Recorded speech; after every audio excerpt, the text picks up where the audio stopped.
Haunted local police for more than a decade. This morning, for the first time, they're releasing new details about its possible connection with one of the craziest prison breaks in U.S. history. Here's my investigation of the nurse who disappeared in the desert. They were the focus of a nationwide manhunt.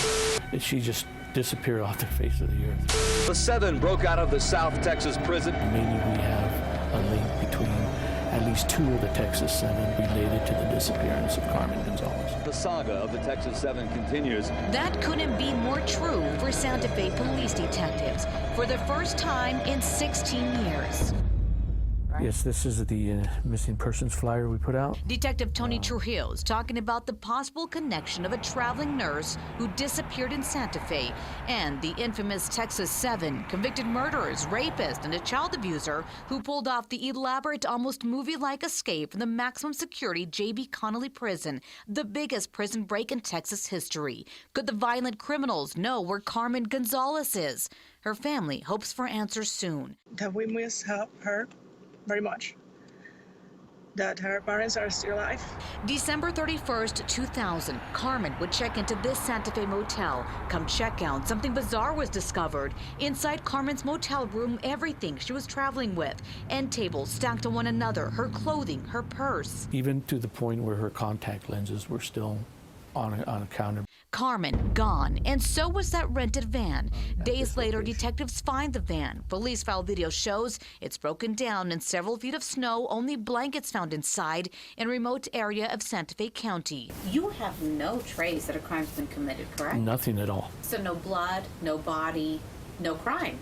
We did suspect foul play. And the case was about to get a whole lot stranger. On the same day of Carmen's disappearance, a woman called police saying she saw two of the Texas Seven eating at the restaurant right behind me. A woman who was eating at this restaurant was watching a newscast of the Texas Seven and noticed that two of the Texas Seven were almost right next to her at the next table.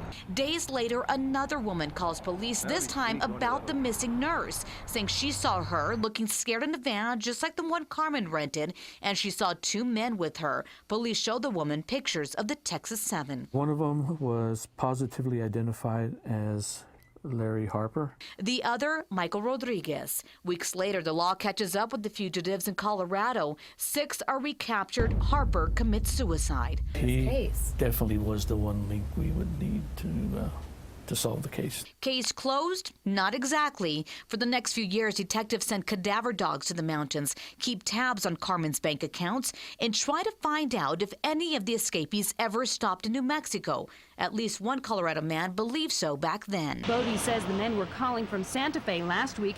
They told him they were stuck in a snowstorm. So Detective Trujillo hopped on a plane to sit down with each inmate still alive, but on death row, including the ringleader of the prison break. Mr. Rivas, how you doing? It's involving the disappearance of a woman back in 2001. Each one said they knew nothing about the vanished nurse, but just before Joseph Garcia was set to be executed, he called detectives. Are we dealing with a murder case here?